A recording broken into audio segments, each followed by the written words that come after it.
All right, and good morning once again. Here we are. This is going to be session 2 of 8 sessions for today, and I am very excited to have my good friend Joe Serio on. We're going to get started here in just a moment. I just want to give a shout out again to Halcyon Frank for starting out Dare to Be Great 2020 with an excellent keynote. For Joe, he is the founder of the 360-degree dispatcher leadership and wellness training company. He hosts a week-long leadership program for telecommunicators twice a year at a ranch outside San Antonio, and is also the founder of the 911 Supervisor Leadership Academy. Joe is the co-author of Dispatcher's Stress, 50 Lessons on Beating the Burnout, and was co-founder of The Healthy Dispatcher. He's also written books on fear, emotional intelligence, and time management, among others. In his former life, he was the only American to work in the Organized Crime Control Department of the Soviet National Police. Later, he was the director of the Moscow office of the world's leading corporate investigation and business intelligence firm. He's the author of the critically acclaimed book, Investigating the Russian Mafia. His new book, Vodka, Hookers, and the Russian Mafia, My Life in Moscow, will be out this year. That's pretty awesome, man, and welcome. And here we go. I'm going to go ahead and drop my camera off, and you can take it away, my friend. Woo-hoo. Okay, good morning. So let's get right into it and talk about, hold on. I focused your PowerPoint on it and made your... Perfect. Good deal. Mm-hmm. Let me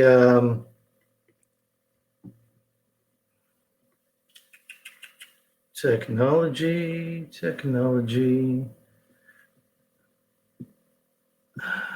My slide is not advancing.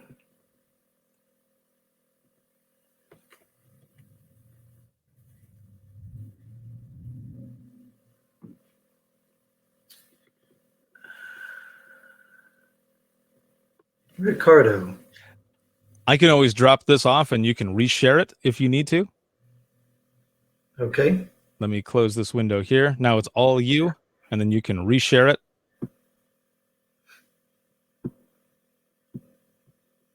Let's try that. There you go. Good morning. So great to be here. Thanks to Ricardo for putting together this program. So let's start with Keith Bradley. Keith Bradley is the president of one of the biggest companies in the world. And Keith decided that he wanted to climb Mount Kilimanjaro. He did all his preparation. He got his equipment together. He did his training, and he started climbing. And at some point, Keith stopped. He was exhausted. He was scared. He was afraid. He lost his confidence. And he stopped climbing. And he turned to his guide and said, "What if I collapse? What if I collapse right here?" And the guide said, "You will die." How often does that happen with us? How often is it that we are on our mountain, whichever mountain you choose to climb, and we stop, and we stop, and we get freaked out? How many times do we not climb our mountain? How many times have we decided that the mountain is too scary? I heard somebody say the other day, I didn't try that thing I wanted to do because I was afraid to fail. You know, when we don't get on the mountain, we already fail. We already have failed. We're so worried about failing that we've invited the failure in ourselves.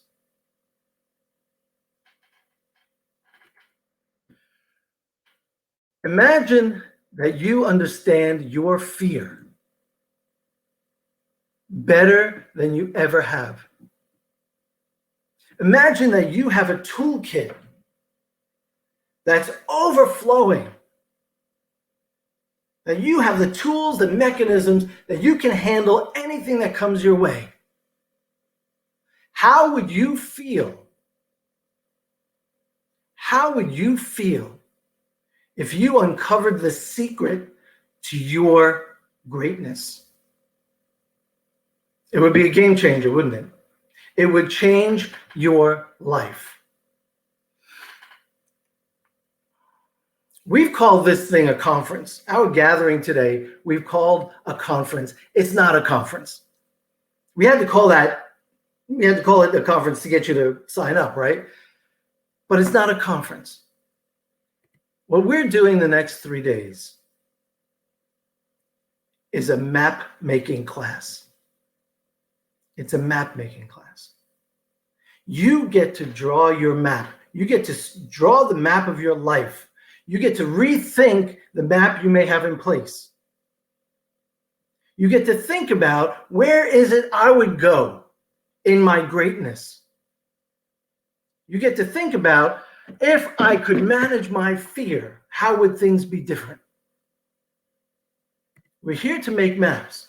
And so often people think that life could be and should be the way the top image looks. Smooth. And whenever something happens, we get out of sorts. We want it to be easy. I know a lot of people that want life to be easy. They want it to be convenient. They want everything to work out all the time. Hey, guess what? Me too. But it doesn't work that way, does it? Life looks like the bottom image, the bottom half of the screen. So as we build our maps and we prepare for the journey going forward, the journey starts today. As we prepare for the journey going forward, we prepare our vehicle, we prepare the things we need for the trip, we think about when construction is going to be in the road ahead, we look out for potholes, we keep an eye out for the stray dog or a deer that might jump in the middle of the road, and we're in that right now, right? We're in that. COVID-19, hey, guess what? COVID-19 is not a stray dog. It's a big-ass bear that's lumbered into the middle of the road. And what it calls for is a lot of adjustment. Calls for a lot of adjustment, except this is really scary. It's really scary. This map-making class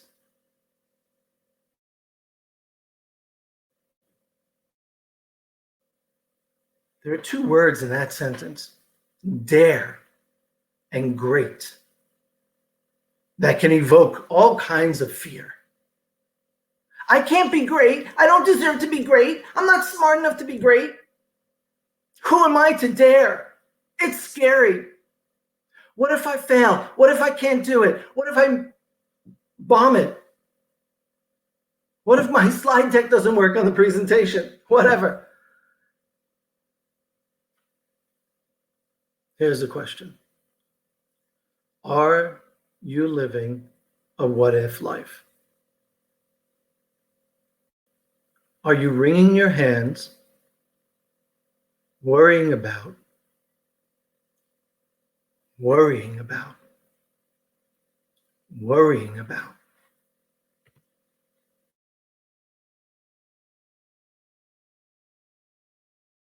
Is your fear running your life? Are you living a what-if life? So there are all kinds of things that we're afraid of. Unfortunately, I can't see the comments from you guys, so I will just go ahead and answer these questions myself. What are some common fears we have? Think about the moments when you stopped yourself from being who you are. You stopped yourself from being your best self. You stopped yourself from being your biggest self. This list may be familiar to you. I'm not allowed to make mistakes. I'm afraid to make mistakes. What if people reject me? What if they laugh at me? What if I embarrass myself? There's all the what ifs. People will criticize me. Therefore, I will stay in my comfort zone because my comfort zone is what I know. My comfort zone is comfortable. but everything happens outside your comfort zone. We love our comfort zone because we know everything inside of it. Except everything worth happening, having, worth being, worth doing, becoming great happens right outside the comfort zone.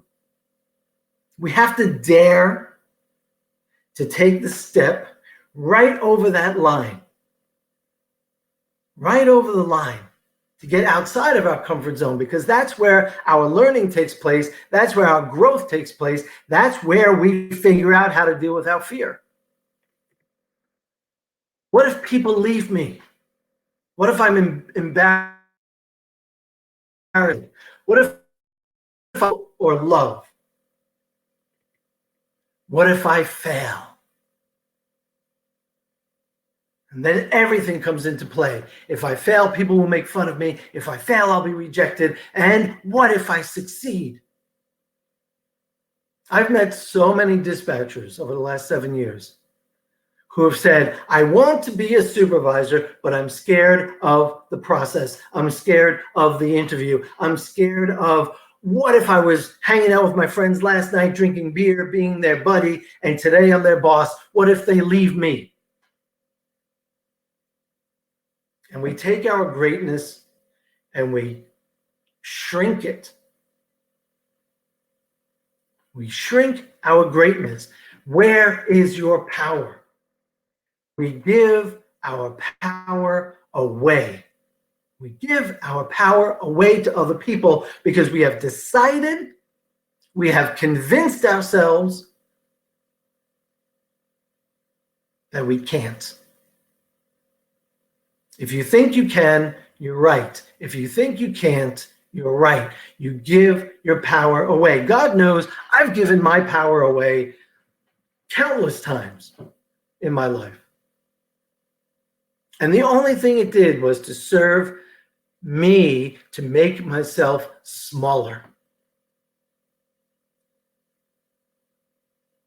Where is your power? Over the next 3 days, as you draw the map of your life, I want you to think about what are the ways in which you make your life smaller? What are the ways in which you're giving your power away?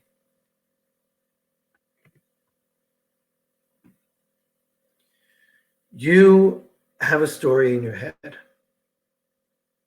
You have a story in your head that if you haven't changed it in your adulthood, is likely very same story or very similar story to the one you told yourself when you were 5 years old. Because that's when we decide. 5, 6, 7, 8 years old, we tell ourselves a story about who we believe ourselves to be. And we convince ourselves that the story is true. And we convince ourselves that that's who we are. And that's who we have to be. Are you shy? Do you get embarrassed easily? You're not smart enough. You can't do it. What if I fail? My father always told me that. My mother always told me that. I can't be a writer because my 7th grade English teacher said, oh my God, you're a terrible writer. Never become a writer. And you believe that story. What is the story? What is the narrative of your life that you have created for yourself? Because whether you know it or not, whether you realize it or not, whether you like it or not, that's the story that you live day in and day out. One quick test is, are you getting the outcomes that you want in your life? Are you getting the outcomes you want in your life? With weight, health, nutrition, money, relationships, you name it, pick a category. If you're not happy with the outcomes you're getting in your life, you have to do something different in order to get different outcomes. And all of this is being driven by the story we tell ourselves. That's my family. This is where the stories come from. I'm the 9th of 12 kids. I'm in the middle row, brown jacket, second from the right. And if I had known that all that hair was going to go away someday, I wouldn't have paid nearly as much attention to it. What's the story I told myself? What's the story you told yourself? And until we change it, it's the story we keep telling ourselves over and over and over. And your story might be one like, I'm not good enough. It'll never be good enough. I'm a perfectionist. I need to control everything. I will never put myself out. I will never step past my comfort zone because when I was growing up, my parents, my siblings, my friends always beat me up when I tried something new and it didn't work. So therefore, I'll try nothing new. What is the environment you grew up with? Your parents, your family, your community, your friends, your church. And you may have had a wonderful upbringing. That's awesome.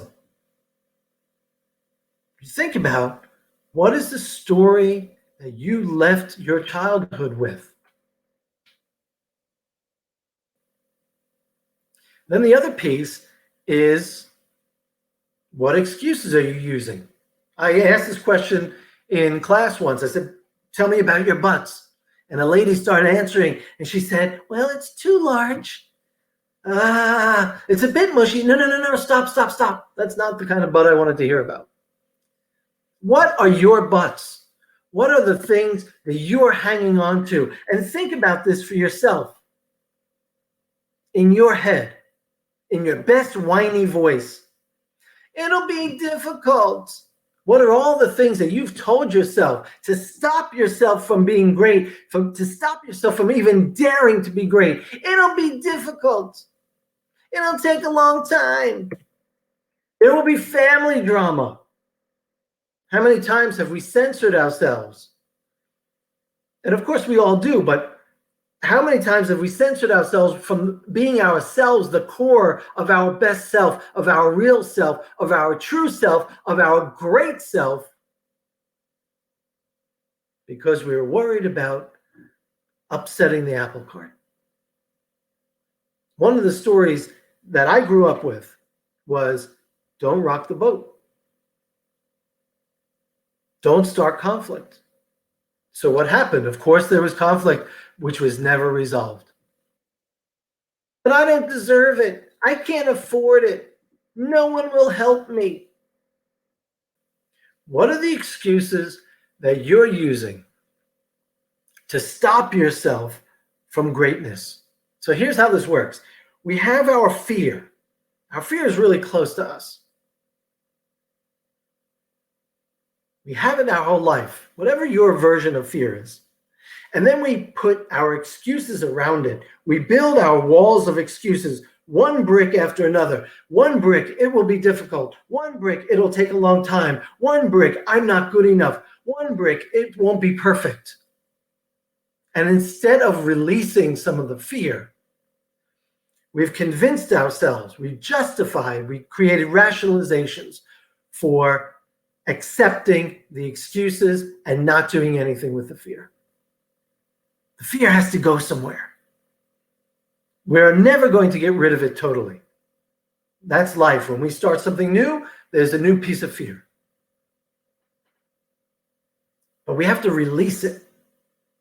And one of the ways we release it is to start thinking about, what are the excuses that I have been using in my life that make me feel good, but keep me from moving forward? Keep me from being great.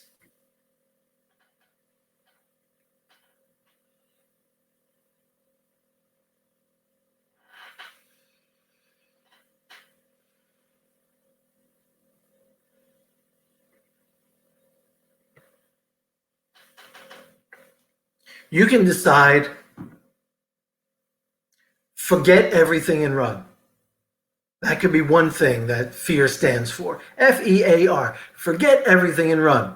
Some people use a more colorful F word for the beginning, but whatever. Forget everything and run. Do you, and this is a question I have to ask myself, do I have the nerve to dare to face everything. And by the way, on a daily basis, it's a little bit easier, I think, to face the logistics and the things at work and things that we have to deal with.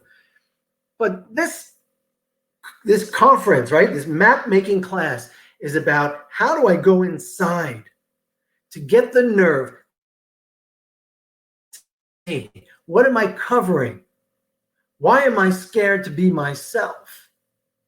What am I trying to prove to other people? Do you have the nerve to face everything and rise? Here's what's standing in the way. We have to pick up our sword and slay our dragons.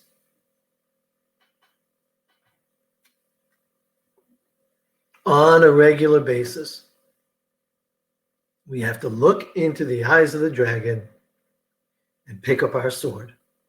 Why? Because that's what's standing in the way of our greatness.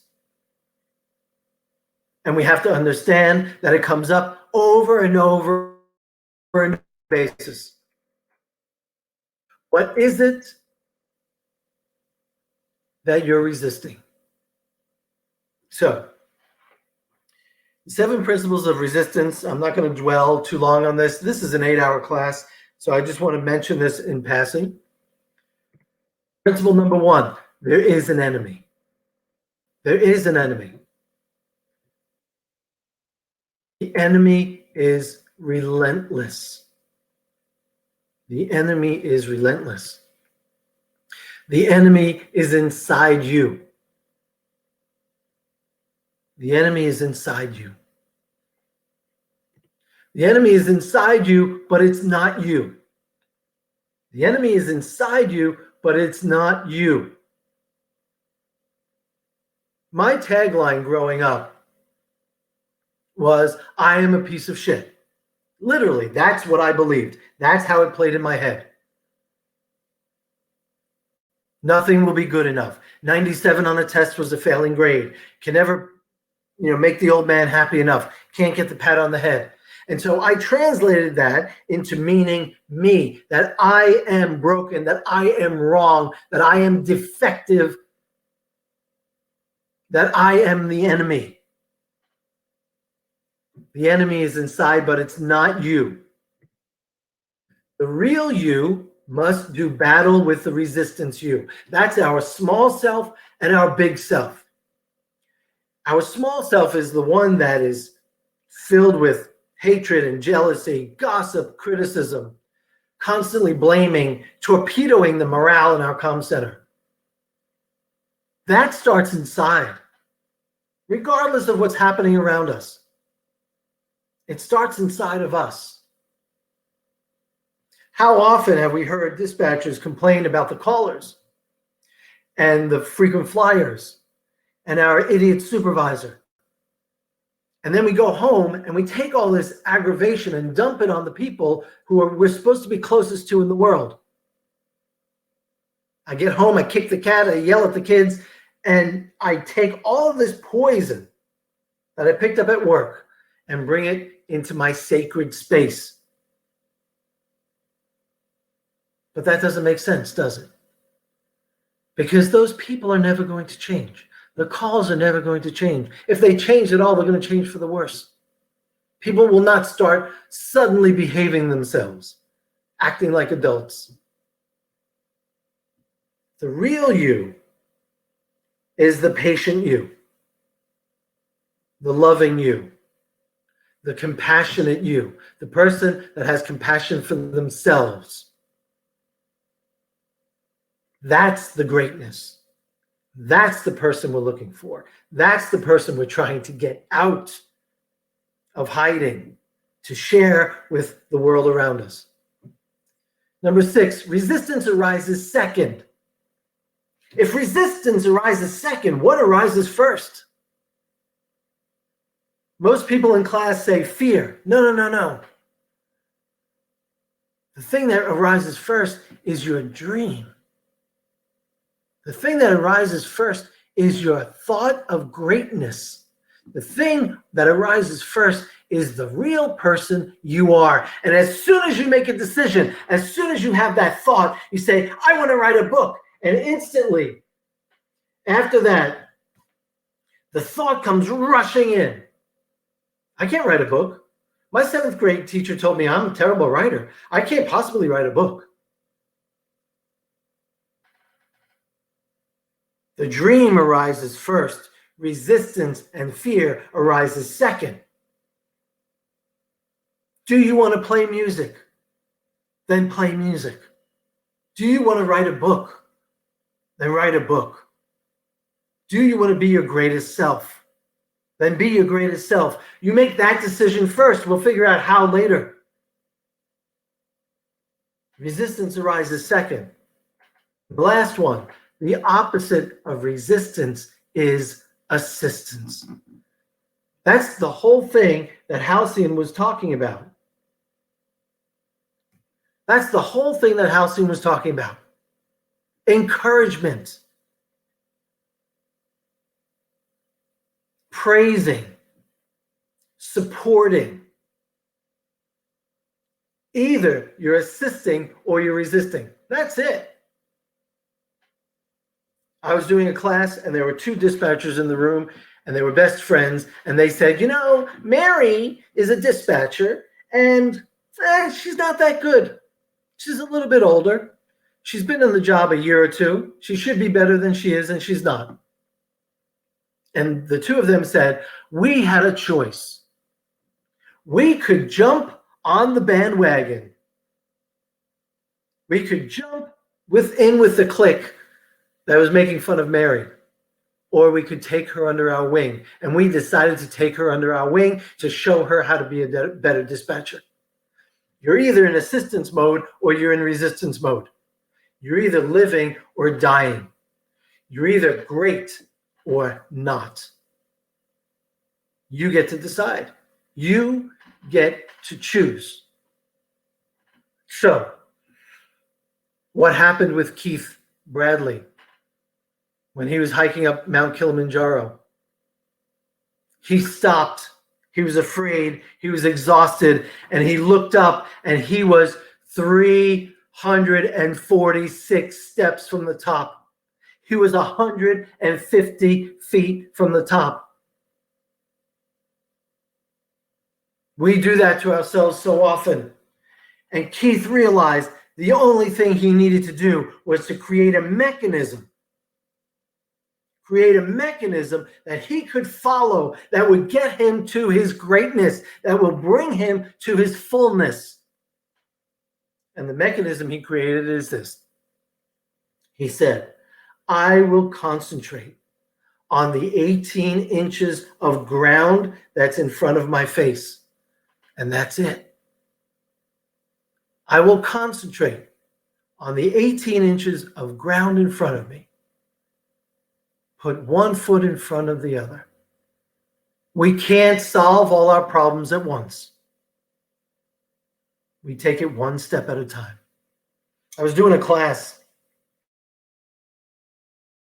and he said, I took your class last year, and for your class, and she said it was great, and I was thinking about a lot of things, and then I bought your fear book.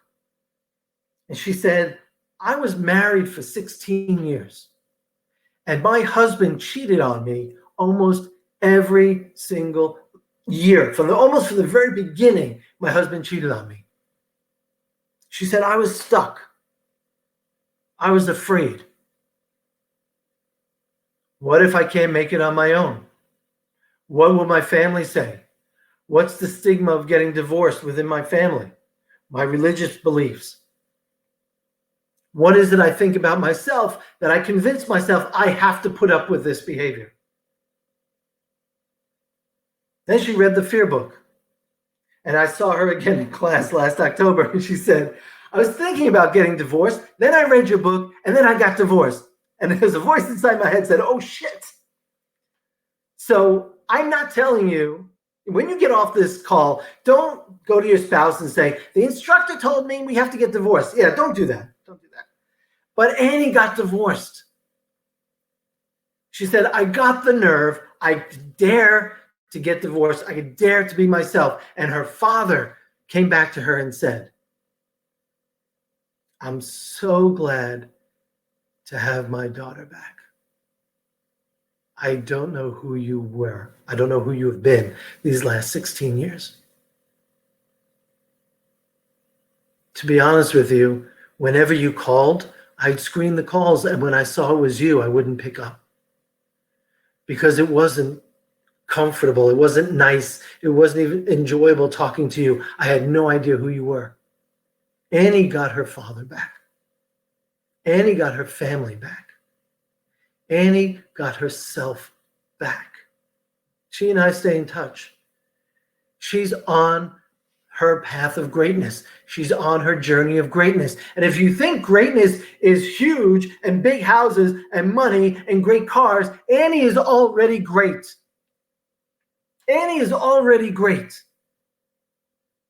Because she made that decision. She followed through. She got divorced. She took a step outside the comfort zone and she reclaimed her life. I've met so many dispatchers who are afraid to become supervisors. I've met so many dispatchers who are afraid to be themselves, who are constantly criticizing, who also, by the way, will not call somebody out, who are afraid of conflict. So the person who comes over to their console that they're annoyed by, they just take it and take it and take it because they don't want to be mean, or they don't want to tell them to go away, or they don't have the language of conflict resolution. So they bury their true selves in these external forces and decide not to be great. So I have 4 questions for you. This is the beginning. So the next couple of minutes, I'll give you some things that you can do to deal with your fear to become great. First, 4 questions. Who am I? What do I want? How am I going to get it? Who am I? What do I want? How am I going to get it? How can I be better today than I was yesterday? The trick of those questions is to answer them as specifically as possible. When you know where you're going, when you've drawn yourself a map, and the map's going to change along the way, they always do. But when you've drawn out and you've answered those questions specifically, now you know what you want. Now it's a little bit easier to say no when you need to say no. Most people I know have a hard time saying no because they're afraid, because they don't want to hurt people's feelings, because they don't want to rock the boat, because they need to help everybody, because dispatchers are caregivers and type A personalities and control situations and all that. So we say yes, yes, yes, yes, yes, even when we should be saying no. So that's just a couple of questions. I have posted more questions for you on my website. Just go to the tab that's called Life Questions, and there's a whole series of questions there for you. So what else can we do? Breathe. Breathe. Meditate. If you don't like the word meditate, just breathe. Deep abdominal breaths to turn off the stress response and turn on the relaxation response. We can't deal with stuff in a panic. You know that. When the shit hits the fan in the comm center, you can't be crazy, panicky inside and still address that issue to the best of your ability. Same thing happened with us with investigating the Russian mafia. Same thing happens at home when one of the kids falls and is bleeding or whatever. You have to resolve problems quickly with a clear head. One way we get a clear head is by breathing. Secondly, remember, you are not alone. You are not alone. You're not the only person with your problems. You're not the only person afraid. All of us are afraid. Most of the instructors on this program are afraid. Oh my God, I'm so nervous. So many people. What if the technology doesn't work? Yeah, we all go through this. All of us. And one of the most common things I've heard from training all over the country, and when I was training before, when I was getting my PhD, was that people said, oh, I'm so glad I came to this program. If nothing else, I realized that I'm not alone. I realized that I'm not the only one with the problems that I have. Next, rewrite your story. There's a story in your head. Rewrite it. Tell yourself a new story. Look in the past and focus on the positive, and decide what your strength is, and decide what your greatness is going to be, and decide that whoever did whatever to you, your parents, your siblings, your friends, they were doing whatever they knew how to do at that moment. That's it. It wasn't about you. It wasn't about you. They were living out their story. They were living out their fear of greatness. And what they did was willingly, unwillingly, wittingly, unwittingly, they took all of their junk and transplanted it onto you, transferred it to you, and you believed it to be true. Except we started owning and adopting their stuff. Trust me, we all have enough of our own stuff. We don't need to adopt anybody else's. Create your new story. What is your purpose? For the next 3 days, people are going to be talking about topics that you can take, that you can apply to your map, that you can define your purpose. And set the goal of where you want to go. Where is that map taking you? This is a big one. In my family, my younger brother and I, we say this all the time. Control the controllables.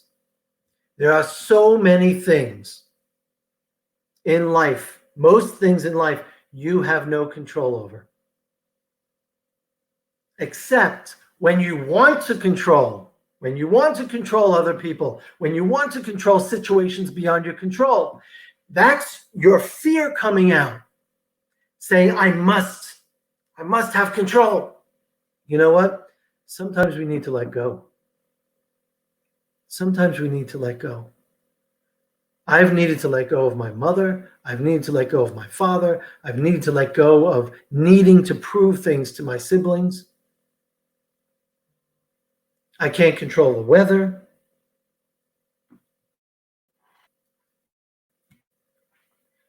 I can't control COVID. I can't control any of that stuff. Focus on your journey, not the journey you think other people want you to take. And like Halcyon was talking about, stay connected. You can go out, you can go in. Sometimes we go in a bad way. We stay in bed 3 days, we keep the lights off, our world becomes darkness. I've been there. Every Sunday right now, I don't know if you noticed in the family photo, one of my brothers is a priest. On Sunday, my brother says Mass for us on Zoom. So we get the 12 of us, their siblings, their spouses, nieces, nephews, whatever. We have about 30 people on the line. My brother says Mass for 30, 40 minutes, and then we talk for 2 hours.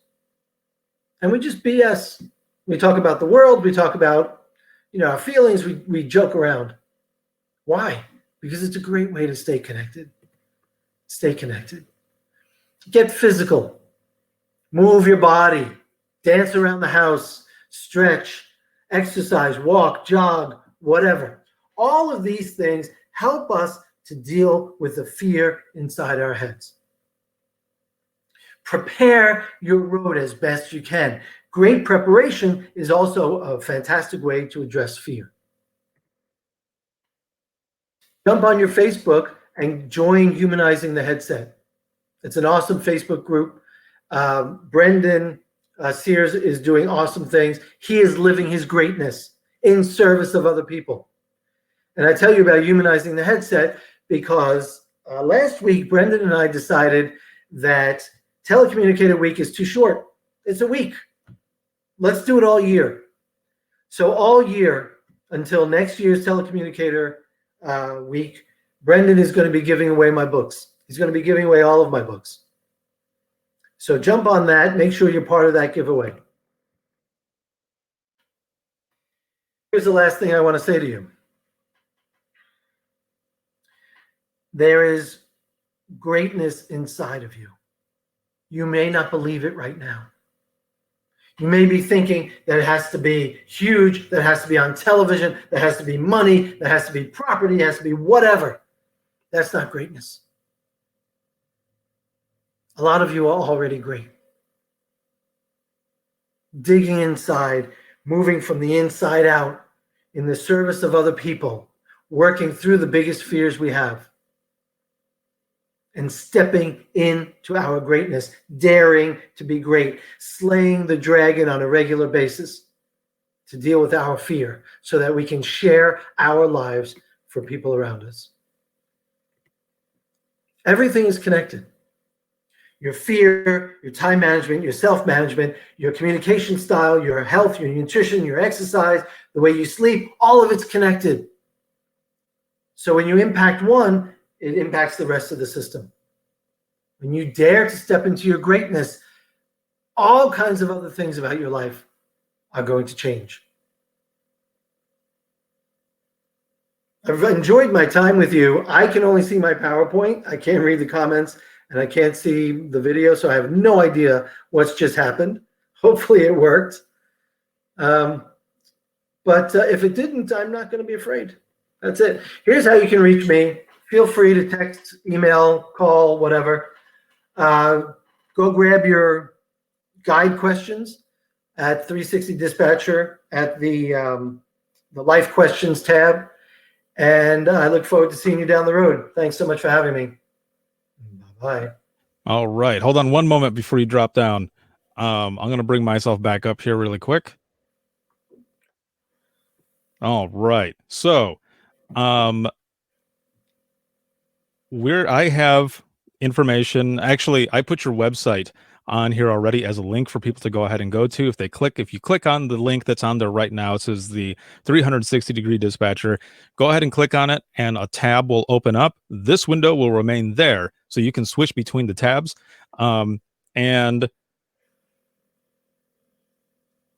I'm just looking at the comments myself right here. So with that information that people have already, so I'm going to go ahead and clear his screen here really quick. When it goes into the replay, you'll be able to get all of this information already. But simply the link is going to be there, and you can get all the information that is on this card here off of there as well, because I want for Joe to be able to see this information here. So I have cleared that off right there, and it should have cleared it off of yours. If not, you can go ahead and minimize your PowerPoint, and then you can see the rest of your screen. Oh, there it is. Hello. And so there's people just thanking and thanking and thanking. Excellent job. Thank you so much. I'm going to pull up the questions here. There was two of them. Actually, there was two. There was a couple that are, I think, mainly towards myself and Leah. If you happen to lose connection or there's any audio issues, all you have to do is refresh your screen. If you happen to close out of your browser, you need to go to the upper left-hand corner when you come back into the schedule and then come back into it. If you're still having audio issues, it might be your internet connection or something, or your browser. But Google Chrome is the preferred browser according to the platform. So it works that way. So I just wanted to say that really quick here. So one of the questions here is, how can people take your 8-hour class? So up until COVID, I traveled all over the country, and I would go into comm centers, speak at conferences, do trainings on 8 hours on positive interaction with difficult people, overcoming fear and resistance, time management, turbocharging your time. What else? Leadership, transformational leadership. So if you reach out to me, drop me an email, text me, we can talk about how to get that up and running. I have started doing a couple of Zoom calls for places that I've trained already, just as a refresher and just as a way for them to vent. And we're in the process of actually looking at putting a bunch of my classes online. So I'm actually on the road right now, and I'm working out, putting the full academy, putting the 8-hour classes, putting 1-hour classes, putting all of that online. So stay tuned. And by the way, Ricardo, I'll always communicate through you. Mm-hmm. So, I mean, this group that's here, amazing 1,592 people. You can also, if you're willing to communicate developments when new videos come out, I'm happy to let them know through you. All right, perfect. So one of the cool things about this is right here through this questions and answers. And for all of you who are watching right now, if you have other people that you know that are going to be jumping on later on because they might be working or something, and they're looking at the questions, the ones that have been answered go into a tab that says answered, and it's timestamped.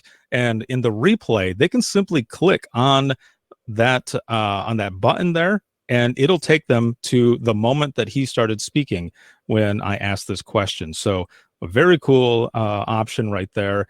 And then one of the questions that I saw in the comment, some people missed it, and I think someone posted it later on, but they wanted to know what the fourth question was in your questions that you were giving.